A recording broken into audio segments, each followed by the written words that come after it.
Story 1. I got served an ad for a game called Find the Monster in the Room, and with each level, it gets harder. It was late Friday evening, and I was mindlessly grinding through chess on my laptop, cranked the difficulty to max, practically glued to the screen, squinting at the bright light during a tense match against a bot. I didn't even notice it was almost 2 a.m., and I didn't care.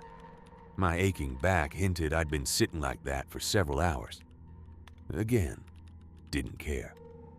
After what felt like forever, it beat me. Damn, wasted nearly an hour on that match for nothing. I stood up from the desk when some stupid ad started playing on screen. The site I was on ran 2 ads back to back after every match, so while a princess on screen begged me to solve a puzzle and save her from an evil king, I shuffled to the kitchen to pour myself some orange juice, left her marveling at a mountain of gems I was supposedly going to earn. When I came back, the room was quiet. The second ad had already started, but there was no sound. Almost no animation. Dark background. No sponsor logos, no link to the Play Store. Just white pixel letters flickering on a gradient and a pixelated cloaked figure beneath them. The text read, "Find the monster in the room." I sat down, raising an eyebrow in surprise. It looked interesting, especially compared to the cheap knockoffs and choice-based games they usually threw at me. There was no skip button after 5 seconds, so I decided to play along a bit to close the window. I clicked start, and a pixelated image of a bedroom appeared, fantasy style. Stone walls, a canopied bed, a desk with a round mirror and an ornate wardrobe. Candles cast animated shadows.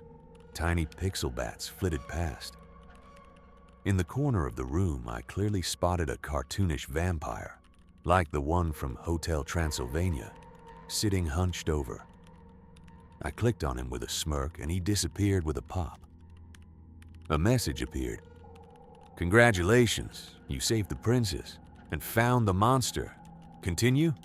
Again, no skip button. Fine, let's keep going. The game felt cozy. I liked the animation style. This time it was a cheerful classroom with colorful desks and scattered toys. Children's drawings covered the walls. Soft sunlight filtered through the blinds. The monster turned out to be a tiny gnome with pointed ears, hiding under a desk, grinning. It looked cute, not scary at all. I clicked on it. It let out a thin squeak and vanished. The next level had a werewolf in a rose garden, then a mummy in a library. The ad was unskippable, but I didn't mind. I needed a break after the chessbot wiped the floor with me. Around level 10, I realized the difficulty was ramping up. Now the monster was half hidden, peeking out from under a bed, behind bushes or curtains, or it was a reflection in a window or a shadow. By level 20, I was genuinely straining to spot them. The game started offering hints, drawing attention to things that seemed out of place. Monsters like corners. I got stuck on level 25. The image showed a living room, a little girl and her father watching TV in the dark. I scanned the whole room and found nothing. I even turned up my brightness, thinking the thing was hiding in the shadows. Finally, I made out the outline of what looked like a leg under the sofa and clicked. Wrong. Flashed red on screen. A circle appeared around the father. He was the monster. He killed the mother and hid her body under the sofa. You couldn't save the daughter. Lives remaining. 2 out of 3. I leaned back in my chair, taken aback. Damn, this game is darker than it seemed. I underestimated it. I pressed continue and a bathroom appeared. A grandmother helping a child get dressed. I looked around, found nothing, and decided to take a guess. Clicked on the grandmother. Wrong. The circle appeared on the ventilation grate. I leaned closer, squinted, and saw a pale, bloated face there. It looked disturbingly realistic compared to the pixelated bathroom style. Disgusting. You couldn't save the boy and his grandmother. Lives remaining, 1 out of 3. I kept going, caught the next monster, a tall, thin figure nearly blending in with the trees. The next level, 28, showed a suburban street softly lit by warm streetlights. No monsters. I stared at the screen for about 10 minutes before giving up and clicking at random. Wrong. The circle appeared in the darkness. You couldn't save the young man. Lives remaining, 0 out of 3. Game over. Better luck next time. Hint. Just because you can't see it doesn't mean it isn't there. No play again button. The window closed. I felt a bit uneasy, but I was pleasantly surprised by the game's originality and how it managed to get under your skin. I went back to chess. Saturday evening, different story. I'd been out with friends and was walking back to my suburban house drunk and sluggish. Walking alone in the silence, right down the middle of the road. Head empty. Cold night air on my face. Step by step, getting closer to home. In the distance, I spotted a silhouette standing motionless. I couldn't tell if it was facing me or had its back to me, but it was slightly hunched and twitching. No way, I remember thinking. I might be drunk, but I'm not stupid. I turned left and took a small detour. I made it home in one piece, though the feeling of being watched trailed behind me like a stray dog. I left it outside the door, but it scratched and howled out there all night. Sunday evening, chess tournaments again. Deathly boring. 2 a.m. on the clock and the ad pops up again. Oddly, I was almost glad to see it. This time the text read, "Find the monster in the room before it finds you." The game picked up from level 29. I hadn't known it saved progress. The difficulty was easy again, but now there was a timer. The further you got, the less time you had. Subway. I clicked on a pale man with bulging eyes sitting next to a little girl. Correct. You saved the girl from the predator. Eventually, I reached a point where I genuinely had no idea where to click. I lost once, then a second time. Level 54 showed the facade of a house. I scanned every centimeter and found nothing, until I noticed something in one of the windows. Not light, more like a reflection, a silhouette. "Gotcha," I whispered. Clicked. Wrong. That's the player. This is the monster. The circle appeared in a different window. I couldn't see anything there, and while I was squinting at the monitor, I heard a crash from the kitchen. I jumped out of my seat. My breath caught. It felt like an eternity before I could inhale again. Everything went cold inside. What the hell? Game over. Better luck next time. Hint. The more you find, the better it hides. Screw this, I said out loud and went to the kitchen to check the source of the noise. I know what you're gonna say. Why do people go check in horror movies? Well, I couldn't just sit in the room. Find it before it finds you, right? There was nothing in the kitchen. Nothing in any of the rooms. I know. Stupid to look, I know. I slept with the bedroom door closed. I checked the whole house and found nothing. Hint. Just because you can't see it doesn't mean it isn't there. I won't lie. After that last incident, I was genuinely scared. I know it's probably nonsense.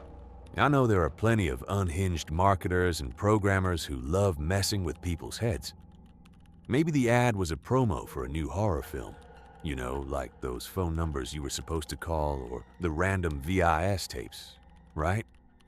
The next morning, the house looked so peaceful, so warm and stripped of all the paranormal stuff supposedly leaking through a computer screen. Sounds ridiculous. I felt like an idiot. But I still checked a couple of closets I'd missed the first time. They were small. Nobody could have fit in them. I decided the best approach was not to catch that ad again. I installed an ad blocker and just to be safe decided to leave chess matches before the final move. Yeah, my stats would take a hit, but that was the last thing I cared about. And for a couple of days it worked. The ad didn't appear. I started feeling calmer in my own home. I told my friends about this weird game, asked if they'd seen it. We all used the same site. They were intrigued, even bummed that they were missing out. Sounds cool. Like interactive horror. You know those games where you can't make noise in real life because they use your microphone, said my friend. Let's call him Paul. We were at his place tossing empty beer cans at each other. Yeah, probably. Still creepy though. Waiting to see when they launch the full campaign and tie the ad to some hyped-up game, I replied. You know what would be wild, chimed in another friend. Let's call her Jean. Jean loved conspiracy theories. I wasn't in the mood, but she continued, not noticing my discomfort. You know how every time you talk to an AI, you're training it? It learns from your reactions, becomes more human. What if this game is data collection? It analyzes when people look, when they search for monsters. I mean, what if you're teaching them to hide better? Every choice and reaction goes into a database and trains them. The pixel monsters. You said yourself not all of them were pixelated. Some were realistic. Yeah, I don't like this theory. I'm not listening to you. I want to be there when you play again. I'm not playing again. Well, Wednesday comes along and guess what? I was completely ready to exit the match when the ad popped up, right in the middle of the game. My heart sank. The hollow in my chest grew as I read the words. For the love of... I thought about what would happen if I lost quickly on easy mode. Would that help? Maybe. One thing was certain. It would be over faster. The first level showed a pixelated moonlit beach. A woman walking hand in hand with a man. I clicked on the sky. Wrong. The circle appeared on the woman who was smiling wide, showing several rows of teeth. Her pixelated image flickered a couple of times, and I could have sworn that between flashes I saw a realistic version of her. Bloodshot eyes, rotting teeth, skin pulled too tight, about to split. The man was the one about to be eaten. You couldn't save him. Lives remaining, 2 out of 3. Damn, the game is well made. The next level was an underground parking garage. For the first time, there were sound effects. A wet, chewing sound came from the speakers. Wait. I leaned in and pressed my ear to different parts of the screen. The chewing was louder in some spots and quieter when I pulled back. How the hell did they do that? Instinctively, I clicked on the car the sound was coming from. Wrong. That's a friend eating a sandwich. The monster was closer than you think. Lives remaining, 1 out of 3. For the first time, the game didn't show me where the monster was. I didn't even wait for the next image to load. I clicked at random. Wrong. So impatient. That's how they'll catch you. Game over. Hint. People rarely look up. The window closed.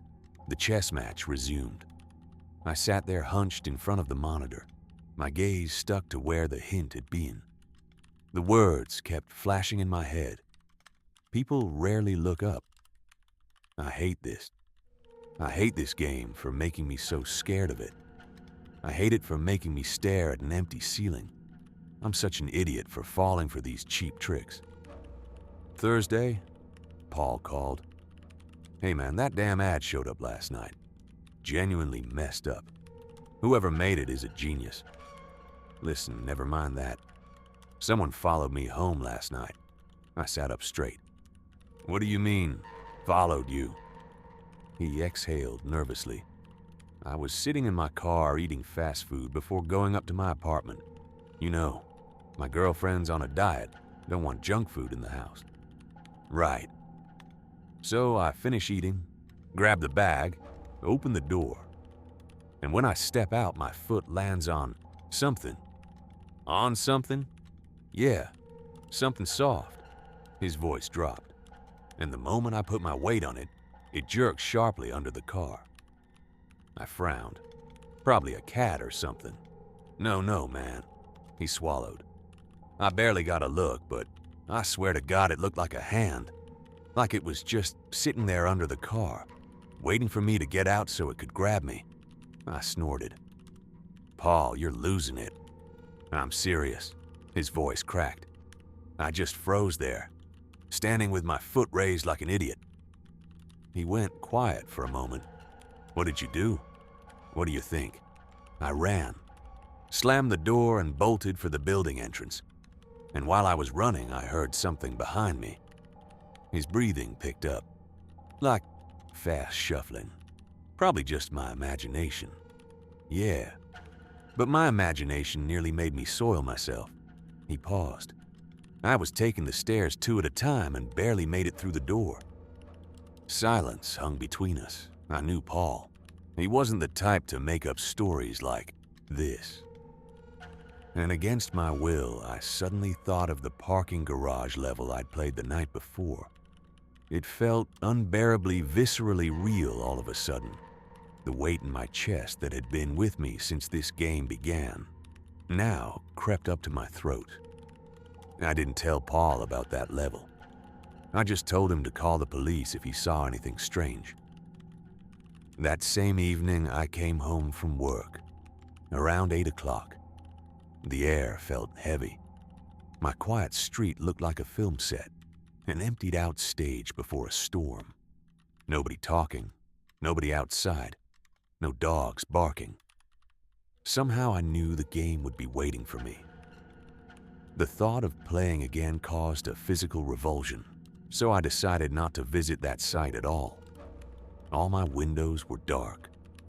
The front door slowly opened and I stepped into the empty hallway without fear, even though I knew my eyes wouldn't help me understand whether I was alone or not. Just because I can't see it doesn't mean it isn't there. I went upstairs like a sheep to slaughter. I remember thinking, maybe I should just throw the computer in the trash. Going up to the second floor, I saw the light at the end of the corridor, in my bedroom, was on. A wave of terror hit before I remembered I'd left it on myself, knowing I wouldn't want to come back to a dark house. But I definitely didn't remember leaving the computer on, and I definitely hadn't opened any websites. But that damn ad was already playing. Find the monster in the room. Final level. Boss battle blinked on the screen. I found it funny, in a grim way, that it said, boss battle. I don't know why, but I wasn't going to play. I pulled the power cord from the socket. I looked at the screen where the letters were still blinking. I would have smashed the computer. But then, a thought hit me. I remembered that nothing physical had actually happened to me. But Paul had been stalked. What if he was the target? What if he was in danger right now, and I could at least warn him? Reluctantly, I sat down and pressed play. My heart hammered in my chest. Those seconds were torture. But what followed doused me in ice water. There was no timer on the level.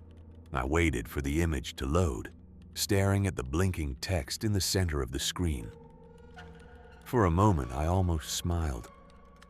I remembered the first levels, the dopey goblin under the desk, the cartoonish vampire in the corner, like something from a children's game. Back then, it all seemed harmless, even cozy. Who knew it would turn into something so sinister? The screen blinked. When the level loaded, a tiny green light flickered on next to my laptop camera. My webcam had turned on. Wait. I couldn't process what I was seeing.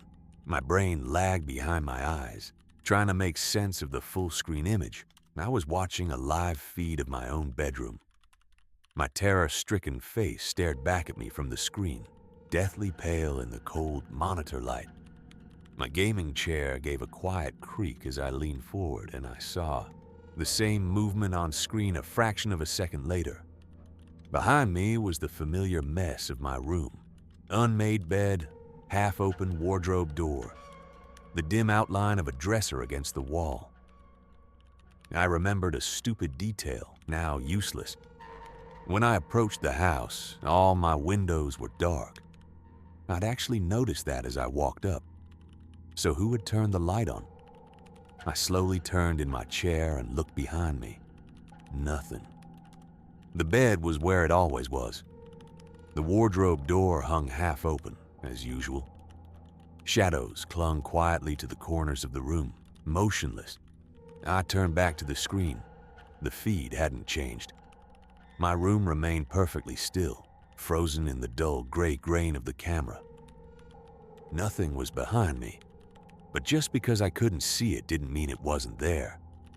I must have stared at the screen for a long time before a window popped up. Want a hint? Sure, why not? I was pretty sure I was gonna die anyway. I pressed yes. Wherever you click will be correct. My brain refused to process that. Wait. I just stared at the words, waiting for them to change, for the game to correct itself if I gave it enough time. There were many monsters. The monster was too large and filled the entire room. The monster is the room itself. I ran back through the previous levels in my mind, and then I remembered the sound. Of course. It was almost funny. The situation was so bad that it became the funniest thing I'd ever experienced. You know how magicians say you're looking too closely to see the big picture? Wherever you click will be correct, because the monster was the goddamn monitor. I'd been staring so hard at the screen that the edges had started to blur, and I hadn't noticed the obvious. I hadn't noticed what was standing behind it. In reality, I wasn't going to click. I wouldn't let the game end. I looked down at my feet and stood up. I tried to ignore what was right in front of me, behind the laptop screen. I backed up, felt for the door, and then ran from the house as fast as my legs would carry me. I only grabbed my phone. In the cool night air, I started laughing. Adrenaline came in waves. It felt like my body was short-circuiting. I walked, bounced, spun around. Hell, I even whistled. You might think I'd lost my mind, but I'd caught a glimpse behind the monitor, just a sliver out of the corner of my eye. I'd seen what was waiting for me there. And if you had seen what I saw, you'd be doing the exact same thing. I called Paul. Hey man, I need somewhere to crash, for a while, until I find an apartment or something. Why? I don't even want to talk about it. I took one last look at the house. The light in the bedroom window went out. Story 2. They haven't left the building in 48 hours. My wife works downtown. For the past 48 hours, no one has left her building. She said she'd be staying late at the office. I remember that first night clearly, 9:30 p.m. on the clock. She still wasn't home. Probably buried in paperwork, I thought. With today's job market, that's normal. There are worse things than working hard. I forced myself to crawl under the covers, closed my eyes, and waited for sleep to take me. The next morning, not finding her beside me, I convinced myself she must have come home at 11 p.m. and left at 6 a.m., flying through her morning routine before I'd even opened the blinds. My first message to her went out at 8:48 a.m., sitting in the uncomfortable chair of my even more uncomfortable office cubicle. Work's really killing you, huh? A mild pang of guilt hit me as I realized I still didn't really know what her new job entailed. The title was Project Manager, but that had always sounded vague to me. Words she'd mentioned once surfaced in my memory. Neural networks, visual processing. They were preparing some major release. I'd nodded along at the time, of course. I always nodded. I put the phone down and sank into the day's routine. Eventually, if you watch a kettle, it never boils. I'd get distracted, forget everything, and then she'd write back. Corporate bureaucracy held my attention for a few hours until the phone buzzed. I checked immediately. A dumb meme from a friend I hadn't spoken to in ages. Great. I was already about to break my own rule. Don't think about it. So I finally sent her another message. Hey love, where are you? And then, for good measure, I called. Her voicemail kicked in. Hi, this is Ella. Ella, E. I can't come to the phone right now. Then laughter. Her attempt at a Rihanna impression falling apart, and then the beep. I waited for the phone to buzz again, for her to call back. Anything. When nothing happened, the thought crept in, should a good husband call the police immediately when he doesn't know where his wife is? Or am I just spiraling? I left work early. The whole drive home was a blur. Highway, traffic jams, traffic lights. Being colorblind, I go by the position of the lights, not the color. I pulled into the driveway, all of it on autopilot, not a shred of conscious awareness. At home, pacing back and forth on the hardwood in my slippers, I watched 6 p.m. turn to 7, then 9.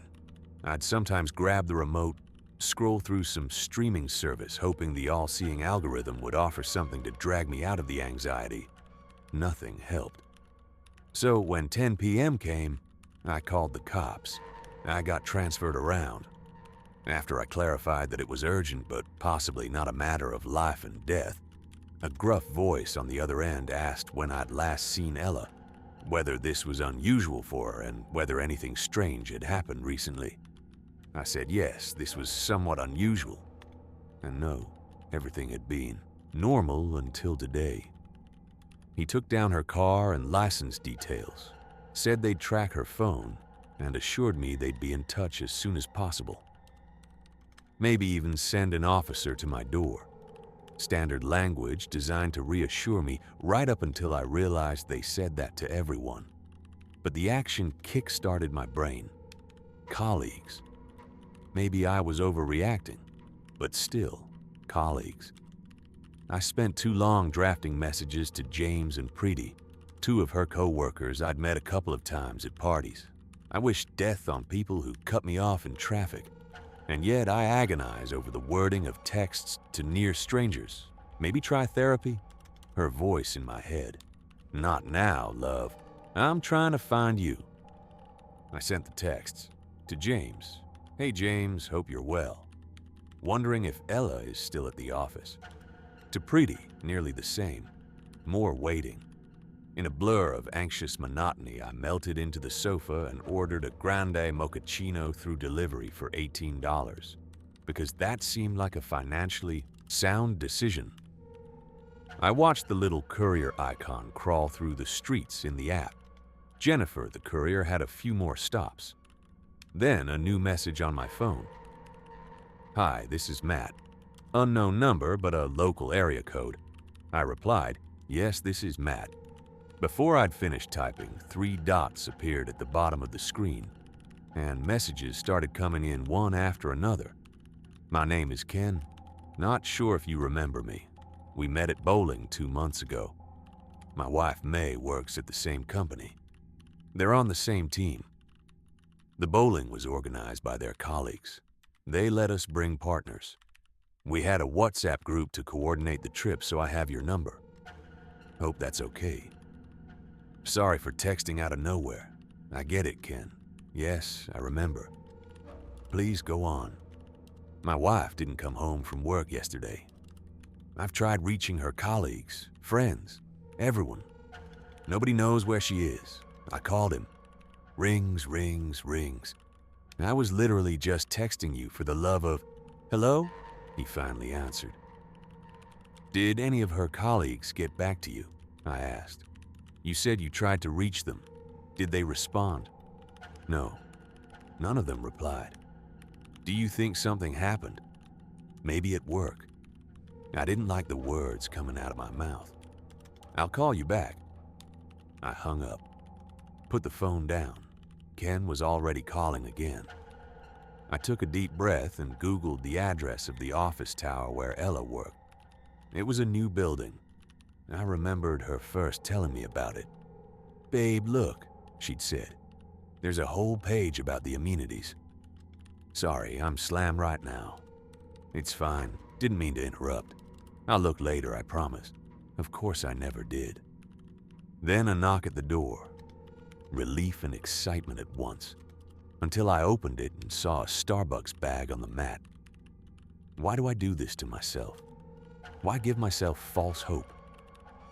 I grabbed the bag, went back to the laptop, and steeled myself for terrible news about the building. No articles. Still, I thought it was worth going there, just to rule it out. Doing nothing was only driving me deeper into a spiral of madness. Ken was calling again, several missed calls by now. I answered. "I'm going to the building," I said. "Oh," he said. "Okay, maybe we can go together." "I'm already on my way," I lied. "But let's meet there." Sure, I'll call when..." I hung up, headed to my car. In the night silence, I thought of her. Ella had reddish hair. She listened to ABBA on headphones when she vacuumed. Always ABBA.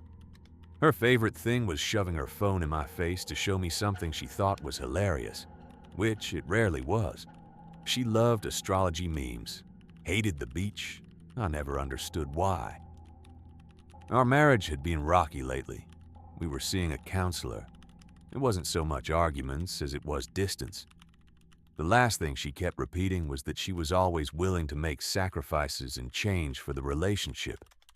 And I wasn't. I was stuck, incapable of change. I buckled my seatbelt and saw a new message on my phone. From James, her colleague. "Don't come." Now, real panic. I wrote back asking him to explain. A reply full of typos. Tried calling several times. Radio silence. Heart hammering. I decided to go anyway. I pulled into the large downtown parking lot surrounding the tower. Among the sea of dark cars, I expected to see fire or an explosion. Something horrible. Instead, everything looked normal, though it dawned on me that finding parking was oddly difficult. The lot was practically full, despite it being nearly midnight on a weekday. I found a spot in a shadowy corner, parked, jumped out, and ran toward the building. As I ran, I realized I'd passed Ella's car, her beat-up Toyota Camry. It was just sitting there. I peered through the fogged rear window. Nothing inside, but it meant either she'd walked somewhere or, more realistically, she was still in the building. I pressed on. The glass tower loomed ahead, its windows dark, reflecting the street. As I got closer, it was clear the lights were off on nearly every floor. Blinds drawn.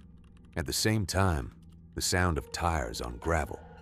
Another car circling the lot. My phone rang. Ken again. I answered. "Is that you?" he asked, and I saw a man in a car 2 rows over pressing a phone to his ear, looking in my direction. "Yeah," I said. "Park up. Let's meet at the entrance." I hung up, and there I was at the foot of the steps. James's strange message surfaced again. Concrete steps led to a wide platform before the glass entrance. Behind the doors, an empty, elegant lobby. The absolute emptiness of the dark hall gave off a strange feeling. "Hey," I heard Ken's voice behind me. I kept staring at the building. Then I called my wife again, straight to voicemail, not even a ring this time. "Hi, this is Ella. Ella, I can't come to the phone right now." Ken was at my side now, salt and pepper hair. I remembered our bowling trip, the story of how he and May had moved here from South Korea after he landed a great job. And I remembered how badly I played. "Should we go in?" he asked. "I think so," I said. Then it hit me. It was late. I called 911 again. 911, what's your emergency? I called earlier about my wife, Ella. I found her car. It's parked here where she... And at that moment I heard sirens and saw police lights cutting through the parking lot. Government-plated vehicles pulling toward us. Sir, said the operator, actually it looks like you guys are already there. I hung up just as the operator started asking what I meant and watched with Ken as the police arrived. "TR," he said, some expression of disbelief. "What do you think happened?" "I don't know." A column of 4 patrol cars drove straight toward the entrance. Ken and I stepped back. He started calling his wife in a panic, his breathing quickening as he waited for a voice I could see it in his face, no longer expected to hear. "May, call me back when you get this." I shifted my attention to the new arrivals piling out of their cars in uniform. About 13 of them passed Ken and me, climbed the steps and began stretching yellow tape across the building entrance, sealing the perimeter. Then another group, about 5 in tactical gear, followed. "Ready to enter?" I heard one of them say into the shoulder mic. He pulled open the glass door, and the lobby behind it swallowed in darkness, and stepped inside. 4 others followed. I tried to look inside, but the open door revealed nothing new. The remaining units stayed outside the tape. I carefully climbed the steps. Ken stayed put. Maybe he didn't want to hear the grim details of whatever had happened inside. In that way, we were alike. But I needed to know. An officer approached as I reached the platform. Our conversation was like a dialogue between the blind and the deaf. "Hi, is anyone... We can't release information at this time. My wife works in this building. Can I... We've sent a team inside, but unfortunately we can't. Is this a hostage situation? As I said, we cannot..." Another officer, a young woman who walked over, bags under her eyes. "I don't think it's a hostage situation," she said. The first cop raised an eyebrow. "I mean, I don't know exactly what it is. I think that's the best I can offer, right?" I froze for a moment. She began. But then her expression shifted as if she'd already said too much. She cut herself off and turned away with her partner. Not knowing what else to do, I went back down to Ken. "What did they say?" he asked. "They think it's a hostage situation. They're figuring it out, and they sent people inside." "Yeah, I saw." Another glance at the building. It seemed to taunt me, beckoning me to enter. Then I walked to my car. I could sense Ken wanted to ask where I was going, but chose to stay quiet. I went back to the dark corner of the lot, got in the passenger's seat, pushed the seat back as far down as it would go. I had no idea what to do or what the hell was happening. But watching a kettle won't make it boil. I let the weight of my eyelids shut the world out. Ella wasn't far. She was right there, in that building. I just needed to disconnect for a moment. The cops would handle it. Everything would be fine. I fell asleep. I woke up groggy, drool on my cheek. The lot was just as dark as when I dozed off. I checked the time, 2 a.m., an hour and a half of solid existential sleep. I got out of the car and went back to the building, certain that by now there'd be a flurry of activity around the entrance. I dreaded it, and yet I walked, step by step, bracing for bad news. Step, step. Once I dreamed she had died. The details had faded, but I remembered the feeling of that dream.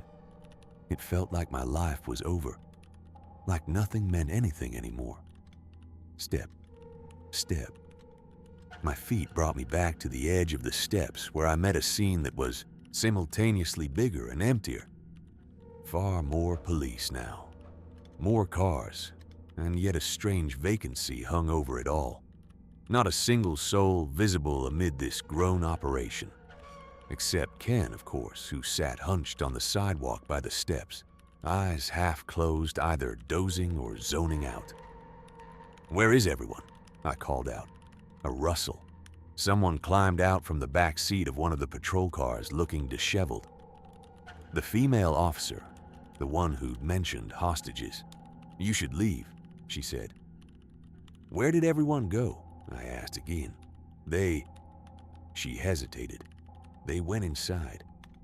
"And what did they say?" It took her a second to finish the sentence, but she did. "They didn't respond." And at that moment, every light in the building came on. Every floor, every room, everything blazed.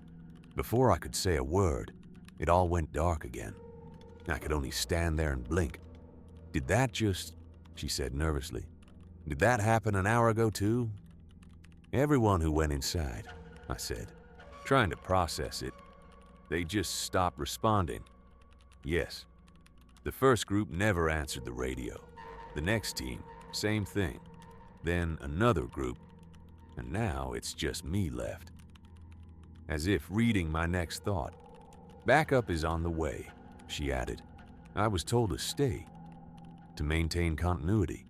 My wife is in there. Do you know anything?" "No." But something in her posture said otherwise. "Please," I said. A pause. "They just sent me some footage from inside." "Well," she pointed toward the lot. "No, from the exterior cameras. Moments before it all started. Let me show you." She looked at me like I was crazy. "Your whole team has disappeared," I continued. "If there was ever a time to break protocol, it's now."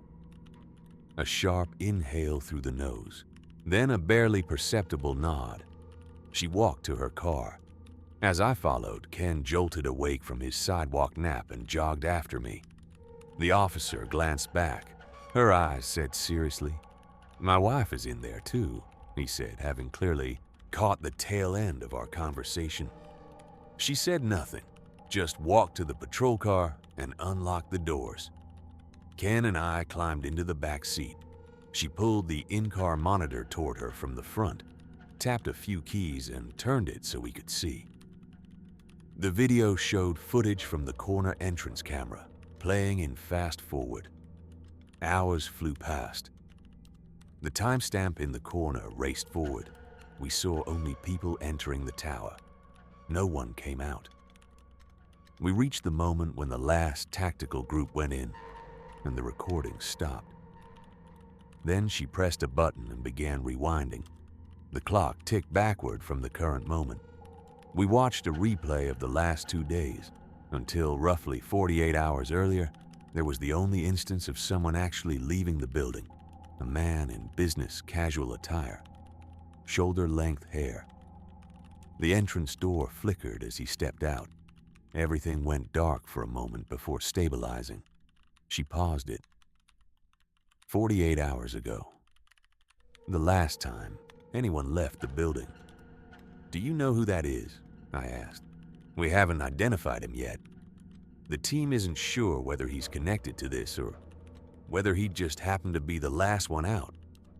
I squinted, trying to make out the pixelated face. Then a new thought struck me.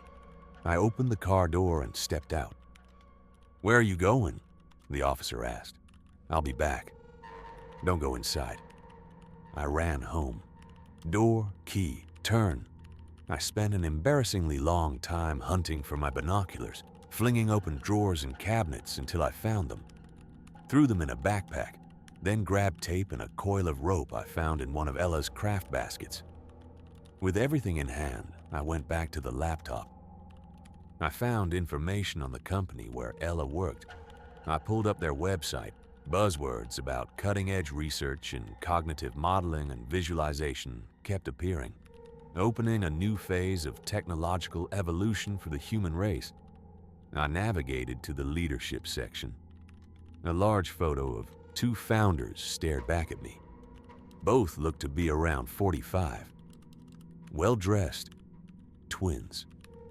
I thought of the man walking out of the building in the footage. Hard to say whether the memory matched what I'd seen on screen, but at least the hair was the same. Pushing aside thoughts of whether these two were a dead end or genuinely trying to launch some kind of Skynet-adjacent nightmare, I decided to try calling Ella one more time. Maybe, just maybe, she was somewhere else entirely and I could leave this as the city's problem. I called. "Hi, this is Ella. Ella, I can't come to the phone right now." I hung up. Definitely a night of useless phone calls. When I returned to the officer's car, Ken was in the front seat. They were both staring at the building. The tension was palpable. "You said more officers are coming?" I asked. "Yes," she replied, "but they'll just go inside. I don't know what the strategy is anymore." I checked the time. 3:15 a.m. "I have an idea," I said. "Probably a dumb one." "What is it?" Shortly after, the three of us were standing outside the entrance, my phone in hand. I tied the rope tightly around it, reinforced it with tape, turned on the camera, hit record.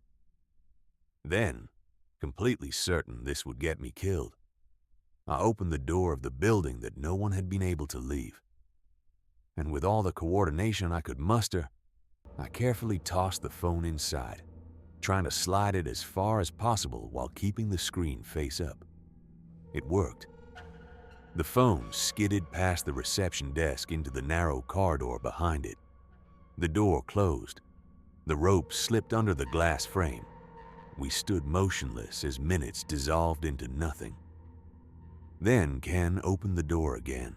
I pulled the rope and retrieved the phone from the abyss back into my hand. I hit stop, and we all huddled together as I opened the recorded video. On the dark screen, the lobby ceiling, and in the distance, a muffled sound. Dull thuds like something happening in another room. And music. "Is that Dancing Queen?" said the officer. "Kristen." I pressed my ear closer to the phone. The song was faint and far away in the background, but listening carefully, I recognized it. That instantly recognizable ABBA melody. On the video, the sound of an arriving elevator. Doors opening, doors closing. Then slow shuffling, crawling, labored breathing. Agonized breathing. A voice that sounded like it had never known air. "I'm so sorry." The video held on a static frame of the ceiling before the phone was dragged back outside and ended with my disheveled reflection poking at the screen. I sat with an indescribable feeling churning inside me. Then I looked around, spotted a large rock at the base of the steps, went down, grabbed it, came back. "What are you doing?" said Ken. "I'm gonna break a window. Whatever is happening in there, we'll get its attention." "Do you really think that'll help us?" said Kristen. "We can't just do nothing," I said. Suddenly, on one of the upper floors, a light flickered. We all looked up at the same time and saw a bloodied hand pressed against a window in one of the newly lit rooms. High up, the hand was holding a sheet of paper, pressing it flat against the glass. Binoculars. I pulled them from my backpack and focused. On the sheet, in chaotic scrawl, "Do not try to save us." It looked like it had been written by a preschooler, each successive letter more crooked than the last, as if the capacity for thought was fading with each stroke. The hand kept knocking the paper against the window. "Ken, what does it say?" I handed him the binoculars. He looked up and went still. "That's May's hand." The words came out of him instantly, too fast. "What?" Kristen and I asked in unison. He handed the binoculars back, desperation in his voice. "I think that's May's hand." "You think?" "Yes, I mean, maybe." "Wait, Ken, hold on.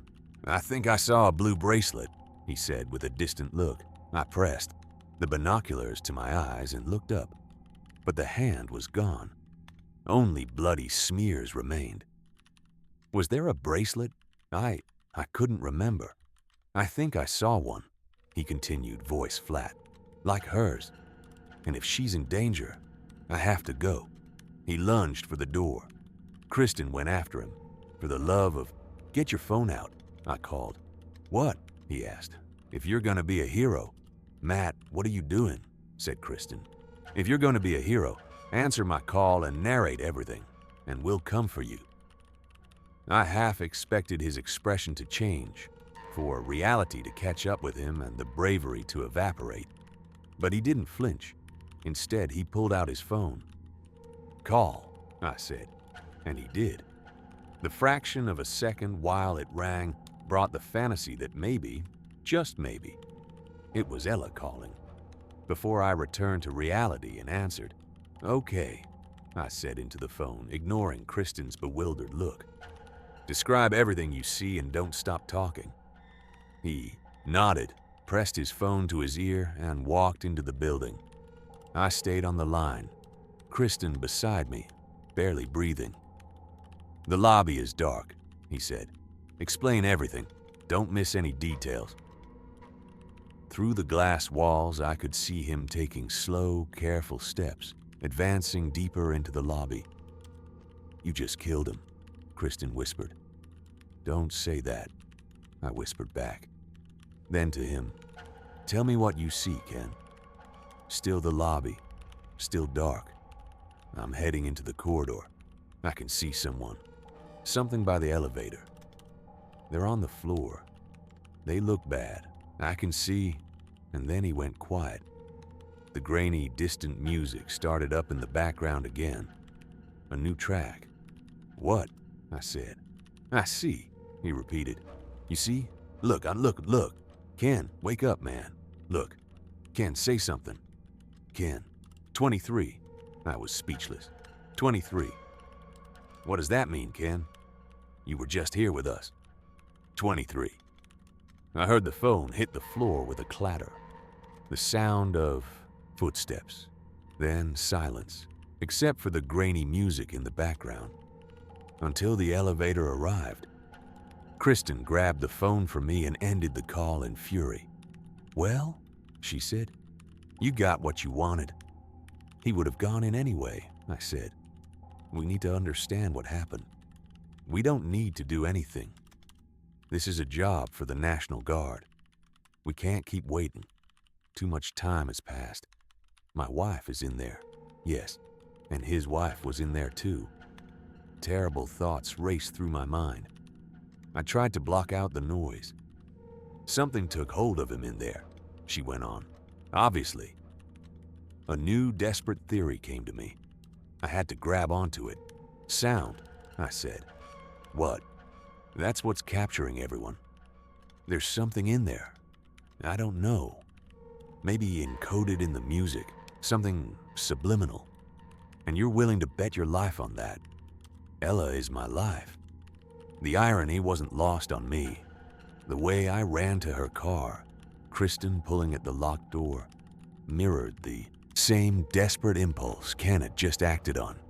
In some grim way, his impatience made me feel like I'd been moving too slowly. She sighed as I kept yanking the handle. Will you help? I asked. Hearing protection. Do you have anything that can block sound? For the last time, we stood before the building with a half-formed plan. I'm not sure, I said to her. We both had ear protection on, the kind used at a shooting range, worn halfway. But if I wait and she dies, I can't live with that. I pulled the second ear covering over and walked toward the entrance.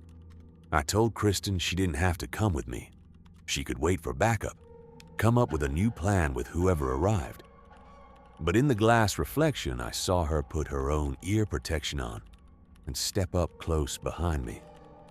We went in. The lobby furniture lay hidden in darkness. I caught a faint electronic glow casting the lightest of shadows on the walls. I couldn't hear my own footsteps as I circled the reception desk. I looked up. An expensive chandelier hung from the high ceiling. Despite trying to control my breathing, my heart hammered like a thief caught in the act. I looked into the narrow corridor, and immediately my gaze fell on something ailing, dying.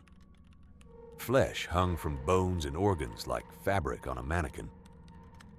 I knew it had been a person, or at least had been. I looked up at a large television screen mounted on the wall beside it. On it, something like a stock image, a photograph of a little girl looking into the camera, smiling, holding a flower out in front of her against a surreal, soothing green field. At the bottom of the screen, in a murky, blood-dark color, was the number 23. I turned to say something to Kristen, but the moment I saw her eyes, they had a vacant, fixed stare locked onto the image. I saw her lips whisper, 23. She repeated it. Kristen, I said. I shook her by the shoulders. No response. For one instinctive moment, I turned back toward the photo myself, as if I wanted to break my own brain just to understand. Then I quickly looked away.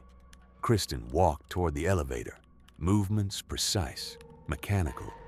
She pressed the call button. The doors opened to a sterile interior.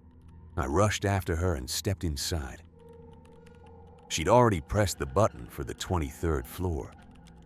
As the doors were closing, I noticed that the creature on the floor in front of us, what remained of it, had a blue bracelet on what was left of its hand. I'm so sorry, Ken, I heard a raspy voice say, and I wondered whether Ken had recognized before losing himself who he'd seen in that corridor. The elevator rose quickly.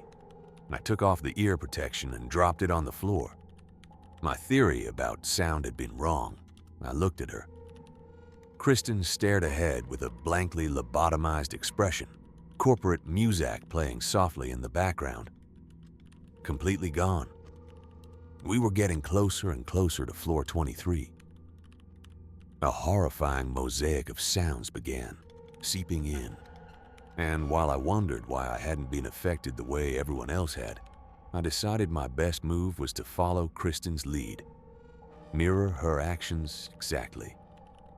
I made that decision a split second before we arrived. The doors opened to a wall with a large screen. Same stock image, the girl with the flower. New words pulsed at the bottom in blood-dark color. Left. Kristen immediately turned left into the corridor.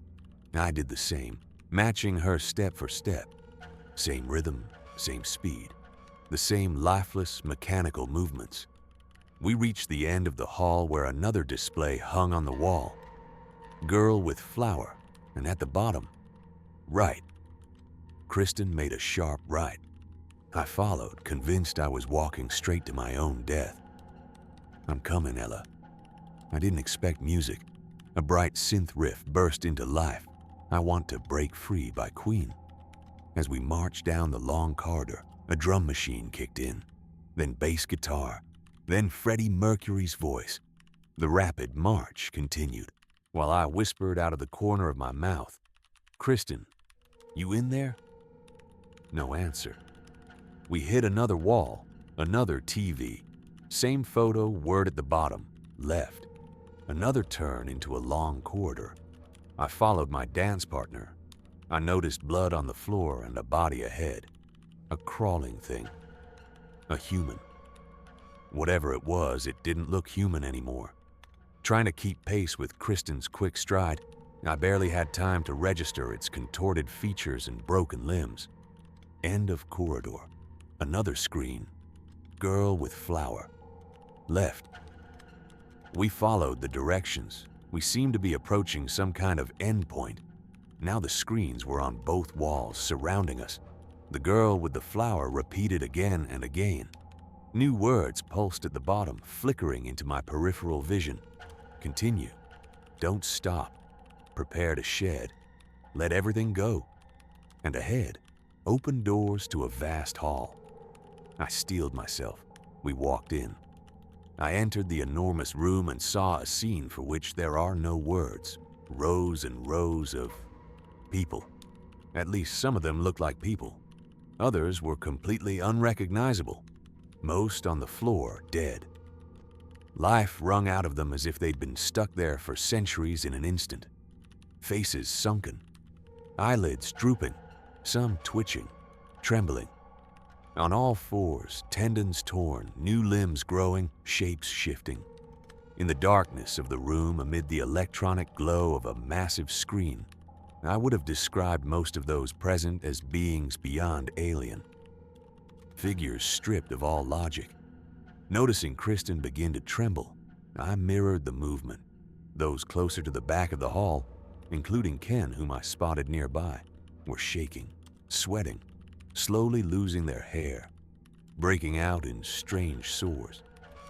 But still human. I was almost certain that nearly every person who had worked in that building had been packed into this enormous hall. The music continued. The instrumental break ended, and the vocals returned. I forced myself to look up at the massive projected image of the girl with the flower covering the far wall, before which we all sat like an audience in a cinema. I read the word at the bottom. Evolve. Ella, what have they done to you? I spotted a man moving between the rows, hair slightly long, remarkably well dressed for such a grim gathering, dark sunglasses on his face. The only one not looking at the screen. Like me, he seemed unaffected. He was getting closer. Under his breath, he repeated the same word over and over. Evolve, scanning everyone with the detached manner of a yoga instructor. As he drew nearer, I recognized him from the company website where Ella worked, one of the two founder twins. He passed the trembling Ken. Evolve. Past the disconnected Kristen. Evolve. And when his gaze met mine, evolve. I dropped the act and tackled him to the floor with everything I had. His skull cracked against the ground. My hands closed around his throat. But as I tried to squeeze the life from him, his eyes held only curiosity. How are you unaffected? Tell me how to stop this, I snarled. A smile, like it could never happen. The image, he continued. Why didn't it work on you? I understood the answer as I spoke. Color blindness. Red-green deficiency. We're working on a version for that too. I squeezed harder. Tell me where Ella is. So you're the husband. I'm so proud of her. She's proof of concept. Our theory held. You're killing me far from her. She's the reason my name, my brother's name, will live forever. I forced the air from his lungs.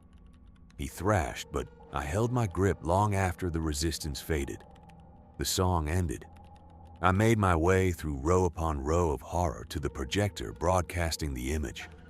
I knocked it to the floor and smashed it, kicked it, tore at it like a wild animal, doing everything to cut off the wretched feed. Finally, the image vanished from the wall. I looked back and saw a sea of chimeric death, still cloaked in darkness. Alive, by the look of it, no more than a dozen people at the back of the hall. I rushed toward them, toward Kristen in particular. What the? I heard her voice. I pulled the sunglasses off the founder's corpse. It's the image, I said. A picture that hacks the brain, gives commands. She was still returning to reality, not fully comprehending what I was saying. Put these on, I said, handing her the glasses, and get out of the building. How are you? Go. She took deep, steadying breaths, as if the state she was emerging from had been a hell beyond description. The rest of you, I said, turning to Ken and the others. Cover your eyes while you walk. Use your shirts, whatever you have. Kristen, I pointed. She leads. The few survivors, still dazed, shifted their gazes between each other and the horrifying carnage of human wreckage surrounding them. Don't linger, I repeated. Leave. Eyes closed or covered. Kristen leads. She put on the dark glasses and looked at me. What are you going to do? Don't worry about me. I stepped away from the group toward the far end of the hall. I glanced over my shoulder to watch the few survivors composing themselves amid tears. panic and breaking down, pulling jackets up to block their view, cupping hands over eyes while Kristen led them out. I prayed Ken wouldn't linger at the first floor corridor when he got there, prayed he wouldn't see what May had become. I kept going. My gaze skipped from one bleeding creature to the next. Chimeras, monstrosities, the rare human-shaped corpse among the aberrations. I sat down in the middle of the destruction and called her mobile one last time, straight to voicemail. "Hi, this is Ella. Ella, can't come to the phone right now." Tears fell. I wasn't entirely present. My body seemed to grieve before my mind could catch up. Then outside, a loud sound. I rushed to one of the windows, looked out, and saw the nearest billboard light up with a new image. The stock photo with the girl. I looked further. Billboard after billboard, screen after screen, all taken over by the image of the girl with the flower. The word at the bottom of every display, evolve. I thought of the security footage from Kristen's car, the man leaving the building. I wondered if that was the brother, the other founder, and if he'd just completed his part of a mad plan. Not that it mattered now. Whatever they'd tried to do in the building clearly hadn't worked. More importantly, Ella was gone. There was no life left for me. And then I heard a voice in my head, "Matt." I jolted upright. It was vivid, too vivid. "Matt, everything is okay. I'm right here." The voice was like a wave. Where? Where are you? Is this real?" "Everything's fine, love. Now you can change." I moved toward the entrance at the front of the hall, trying to find the source. "I can't change," I said. "I can't. It doesn't even work on me. Not that I'd want it to." Cold. I started backing away. Warm. I looked around. "Tell me this is a bad dream, Ella. I knew you'd come. I was turning the lights on for you." I moved deeper into the hall. Warmer. I felt disoriented. My vision blurred. Warmer. Light. Ella. Each time it switched on, it was me. Now evolve, so we can stay together. My breathing quickened.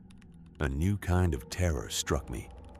I noticed a door at the front of the hall, half hidden in shadow. It opened the tiniest crack, and something peered out from behind it. Ella. Every light in the room blazed on simultaneously, as if commanded by an invisible force. Through the horror of the now harshly lit room, I met the gaze of the nightmare looking at me from behind the door.